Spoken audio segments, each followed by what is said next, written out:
Most people quit fasting at exactly the wrong moment. Not because their body failed, not because fasting doesn't work, but because the sensations they experience are misunderstood. Hunger, fatigue, lightheadedness, cold hands, mental fog, these signals are almost universally interpreted as warning signs, but biologically, many of them are transition signals. They are not evidence that the system is breaking down. They are evidence that the system is changing fuel.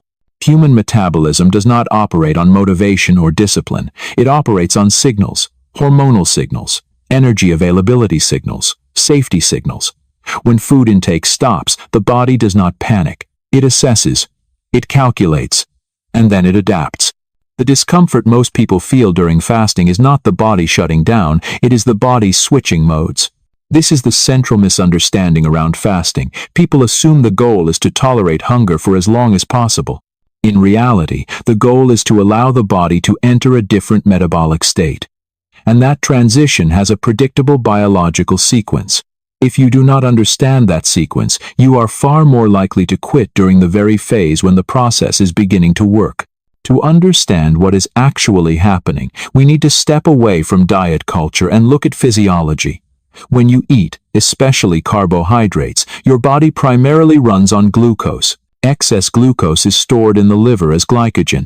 That stored energy acts like a short-term backup battery, but it is limited. In most people, liver glycogen is significantly depleted within 10 to 12 hours after the last meal. At that point, the body faces a choice: slow everything down or switch fuels.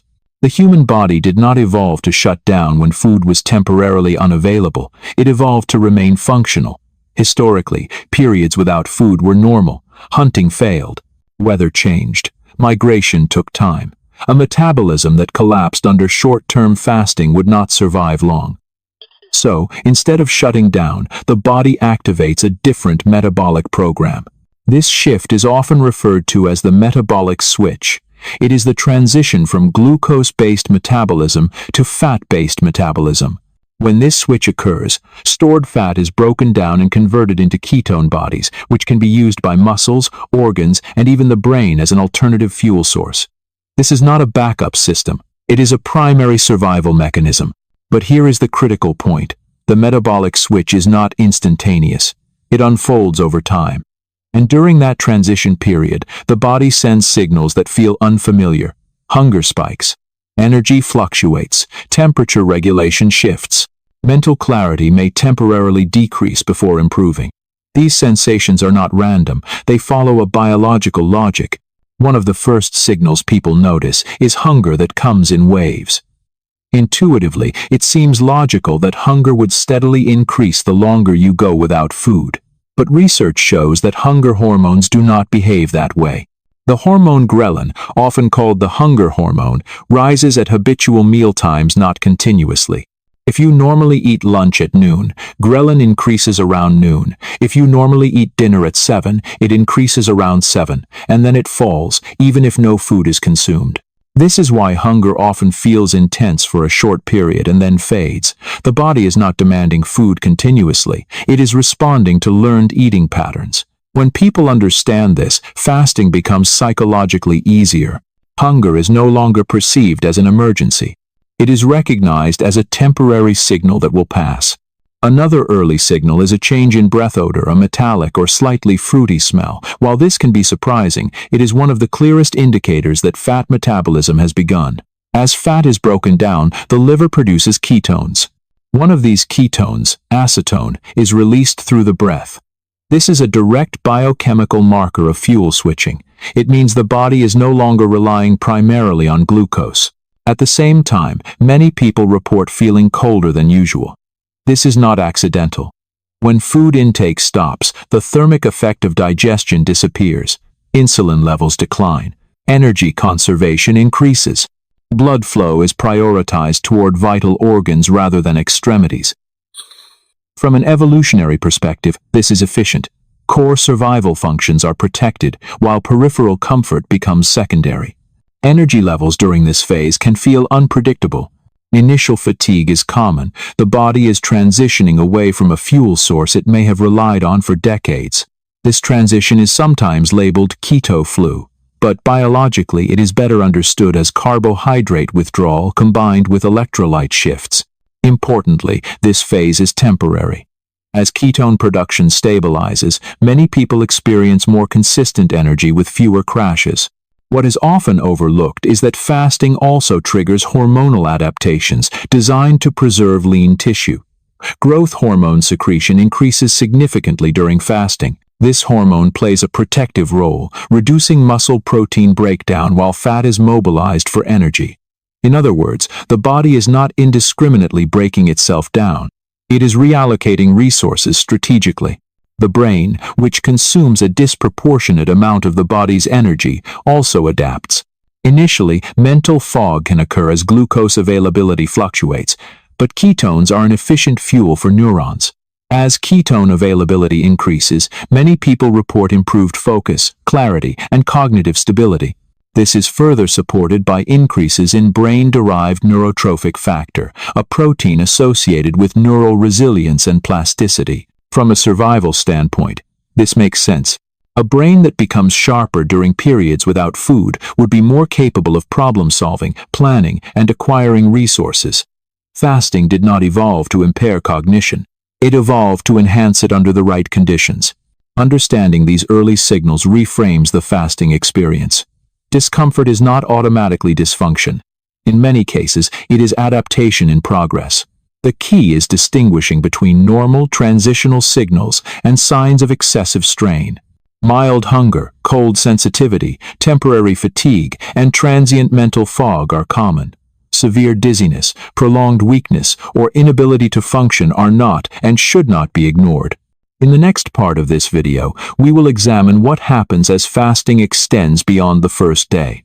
Why hunger often decreases rather than intensifies, how fat-derived fuel alters appetite signaling, and why some people notice changes in skin, mood, and emotional regulation. More importantly, we will explore how to interpret these signals intelligently rather than emotionally, so fasting becomes a tool rather than a struggle. One of the most counterintuitive experiences people report during fasting happens after the first full day without food. Instead of hunger intensifying, it often begins to soften. The sharp cravings that dominated the earlier hours fade. The stomach quiets. The mental urgency to eat decreases. For someone new to fasting, this can feel confusing, even unsettling. It seems to contradict everything we are taught about hunger and energy balance. But biologically, this shift makes sense. Hunger is not simply a response to an empty stomach. It is a coordinated signal generated by the brain, shaped by hormones, fuel availability, and perceived safety. During the early phase of fasting, hunger is driven largely by habit and by falling glucose levels. The body is still expecting food at familiar times. But after approximately 20 to 24 hours, a fundamental change occurs. The body is no longer waiting for food. It is actively running on stored energy. By this point, liver glycogen is largely depleted. Fat breakdown accelerates. Ketone production increases significantly. And ketones are not just an alternative fuel source, they are signaling molecules. When ketone levels rise, they communicate to the brain that energy is available. This message is critical. Hunger is, at its core, an alarm system designed to prevent energy failure. Once the brain receives confirmation that a stable fuel supply exists, the alarm no longer needs to sound as loudly. Ketones exert a direct appetite-suppressing effect. Research shows that elevated ketone levels reduce ghrelin secretion and modulate hypothalamic pathways involved in hunger regulation. In practical terms, this means the body stops asking for immediate food intake because it no longer perceives an energy emergency. Fat-derived fuel provides a slower, steadier energy release compared to glucose. There are no rapid spikes and crashes. This metabolic stability translates into reduced hunger signaling. Another important factor is insulin. During prolonged fasting, insulin levels remain low and stable. This matters because insulin fluctuations amplify hunger cycles. When insulin spikes after eating, blood sugar rises, then falls. The drop triggers hunger and cravings. Without repeated insulin surges, these cycles quiet down. The nervous system interprets this stability as safety rather than deprivation. This is why many people report that the first day of fasting is the hardest, while subsequent days feel surprisingly manageable. The body has crossed from anticipation into adaptation. It is no longer waiting to be fed, it is feeding itself. This shift also explains why hunger becomes less emotional after 24 hours. Early hunger is often accompanied by anxiety, irritability, and mental fixation on food. These reactions are not purely psychological. They are driven by neurochemical stress responses associated with fluctuating glucose and rising cortisol. As ketones take over and energy availability stabilizes, cortisol levels often normalize. The nervous system exits a reactive state. Hunger becomes quieter, less urgent, and easier to observe without acting on. At the same time, the brain undergoes its own recalibration. Ketones cross the blood-brain barrier efficiently and provide a reliable energy source for neurons. This reduces the brain's dependence on fluctuating glucose supply. As a result, cognitive function often stabilizes. Many people report feeling mentally calm, focused, and less distracted by food thoughts. This is not willpower, it is neurobiology. Another layer to this adaptation involves safety signaling. From an evolutionary standpoint, the body must constantly assess whether fasting represents danger or strategy. If fasting were interpreted as starvation, survival mechanisms would escalate stress, conserve energy aggressively, and intensify hunger. But when fat stores are sufficient and ketone production is robust, the brain receives reassurance that the organism is not in immediate danger. This perceived safety allows appetite signals to downregulate. This distinction is crucial. Fasting is not experienced the same way by every body. In individuals with very low body fat, compromised metabolic health, or underlying medical conditions, the safety signals may not activate as efficiently. Hunger may remain intense. Stress responses may persist. This is why fasting must always be contextualized within individual physiology. Adaptation is not a moral achievement. It is a metabolic response. Another noticeable change after 24 hours is the reduction of food-related impulsivity. Without frequent eating cues, the brain's reward pathways begin to reset. Dopamine signaling associated with habitual snacking diminishes. Food stops occupying constant mental space. This creates an unexpected psychological clarity. Eating becomes a conscious decision rather than a reflexive response. It is also during this window that deeper cellular processes begin to scale up. While autophagy is often oversimplified in popular discussions, extended fasting does increase cellular repair mechanisms. Damaged proteins and dysfunctional cellular components are broken down and recycled. This process is energy-dependent and tightly regulated. The presence of ketones and low insulin creates a favorable internal environment for this cellular housekeeping. Although these processes operate largely below conscious awareness, they contribute to the overall sense of internal recalibration many people describe. Importantly, reduced hunger does not mean the absence of all signals. Thirst, electrolyte needs, and fatigue can still emerge. These are separate physiological messages and should not be ignored. Hunger quieting is a sign of fuel adaptation, not a signal to override all bodily feedback. Intelligent fasting involves listening carefully, not pushing blindly. Understanding why hunger decreases after 24 hours reframes the fasting experience. What initially feels like deprivation transforms into metabolic self-sufficiency. The body stops asking for external input because it has accessed internal reserves. This is not a mystical state. It is a predictable biological response shaped by millions of years of human evolution. In the next part of this video, we will explore the secondary effects that often appear as fasting continues. Changes in skin, shifts in mood, emotional sensitivity, and why these responses are linked to detoxification pathways, nervous system recalibration, and hormonal balance. These signs are frequently misunderstood, but when interpreted correctly, they provide valuable insight into how deeply the body is adapting. As fasting continues beyond the initial metabolic transition, many people begin to notice changes that feel less physical and more personal. Skin may break out unexpectedly. Emotions may feel closer to the surface. Mood can fluctuate in ways that seem disproportionate to the situation. These effects often cause concern, leading people to assume something is going wrong. But in most cases, these signals reflect adjustment, not damage. To understand why this happens, it is important to recognize that fasting does not only change how the body produces energy. It also alters how the body processes waste, regulates stress, and allocates attention. These systems are interconnected. When one shifts, the others respond. One of the most visible changes some people experience is temporary skin disruption.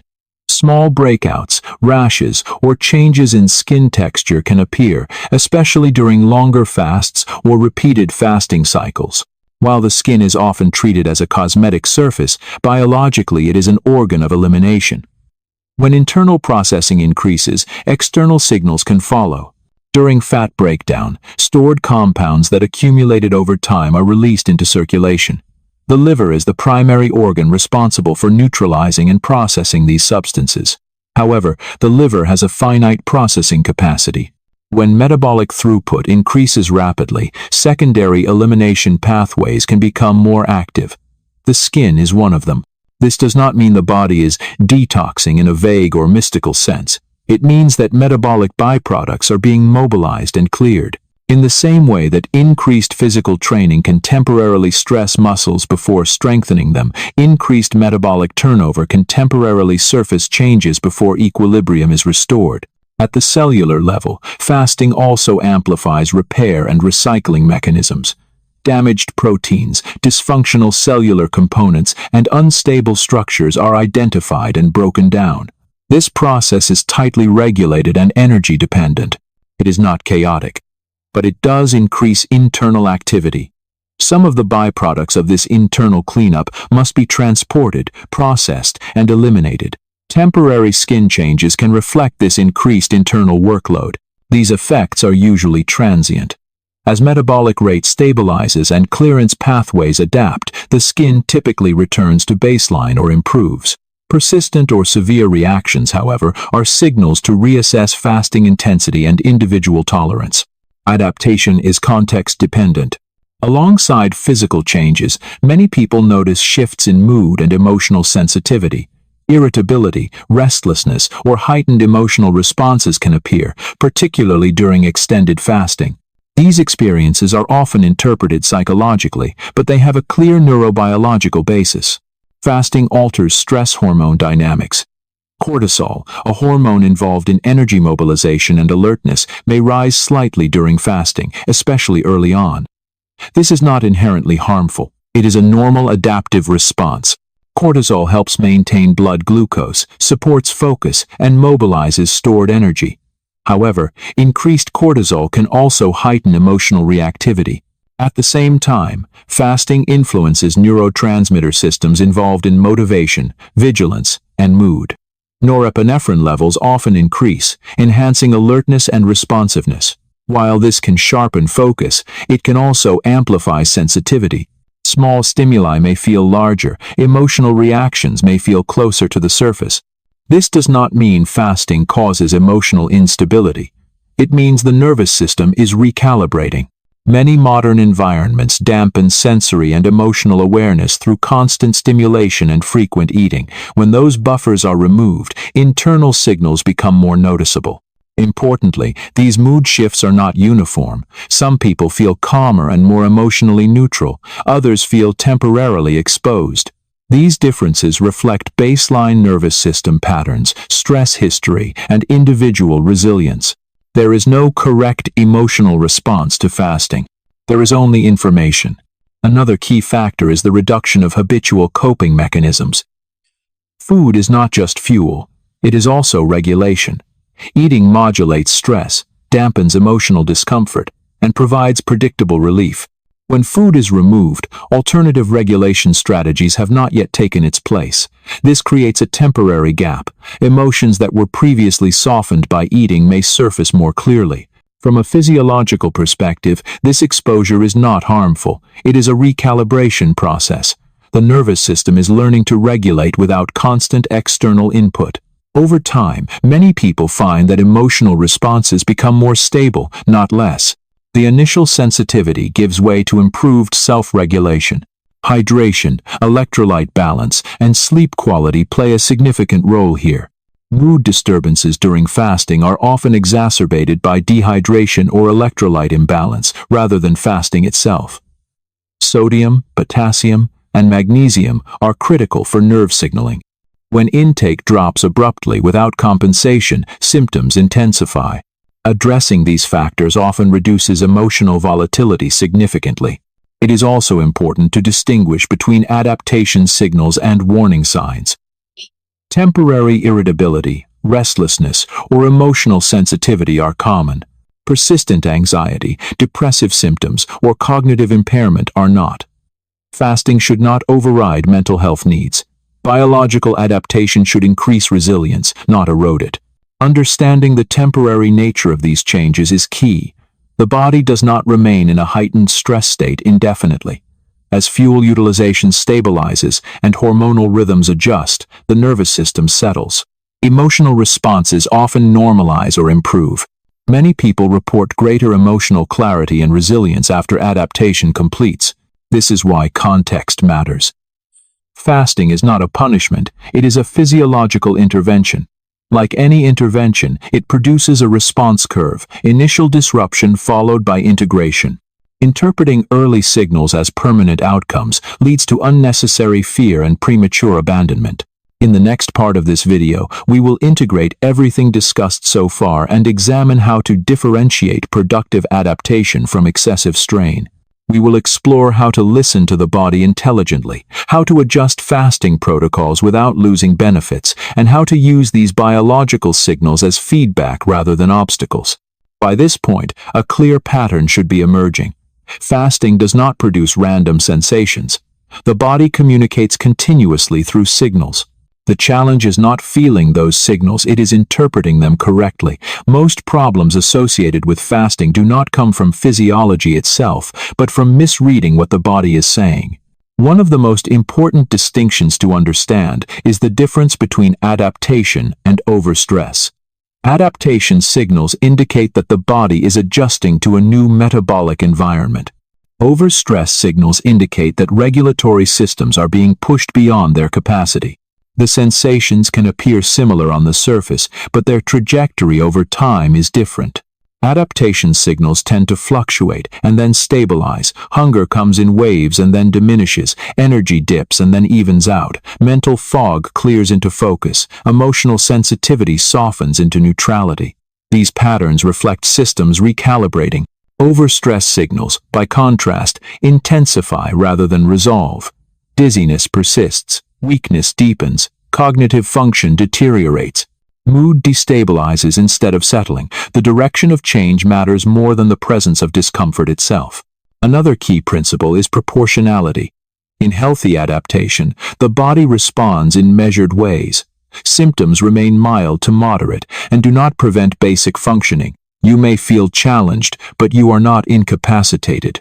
When symptoms become overwhelming or disabling, the signal is no longer adaptation, it is strain. This is where safety boundaries become essential. Fasting is not a test of toughness. It is not meant to override biological limits. Ignoring warning signs does not accelerate benefits, it undermines them. The goal is metabolic flexibility, not metabolic stress. Hydration and electrolytes are foundational to staying within safe boundaries. Many symptoms attributed to fasting, headaches, fatigue, irritability, palpitations are actually signs of fluid or electrolyte imbalance. Sodium, potassium, and magnesium play critical roles in nerve conduction, muscle contraction, and cardiovascular stability. When intake drops abruptly without adjustment, systems destabilize. Supporting these needs does not weaken fasting, it enables it. Sleep is another non-negotiable variable. Fasting alters circadian and hormonal rhythms. If sleep quality deteriorates significantly, adaptation will suffer. Growth hormone release, nervous system recovery, and emotional regulation all depend on adequate sleep. Sustainable fasting works with sleep, not against it.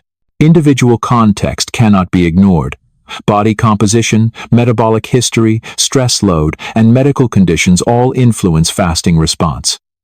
Someone with insulin resistance may experience rapid improvement.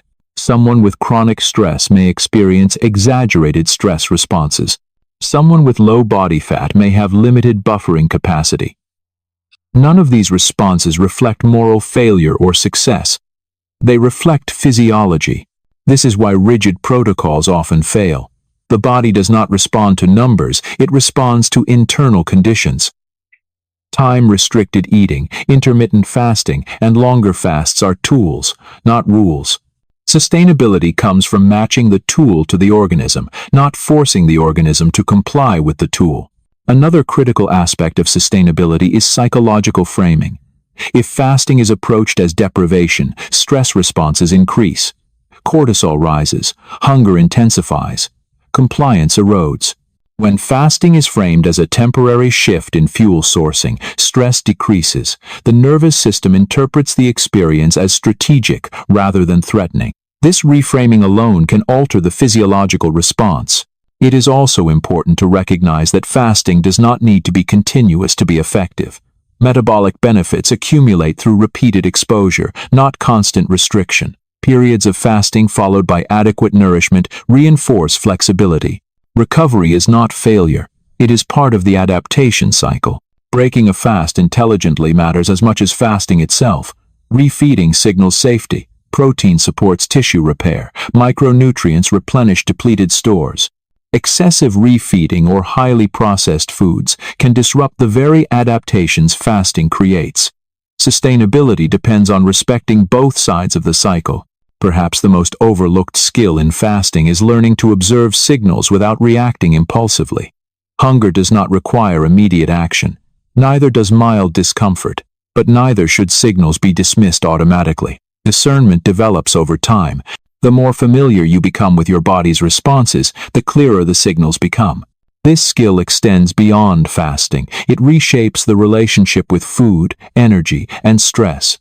The body becomes a source of information rather than an obstacle to overcome. This shift is where long-term benefits emerge. To summarize, effective fasting is not about pushing harder. It is about listening better.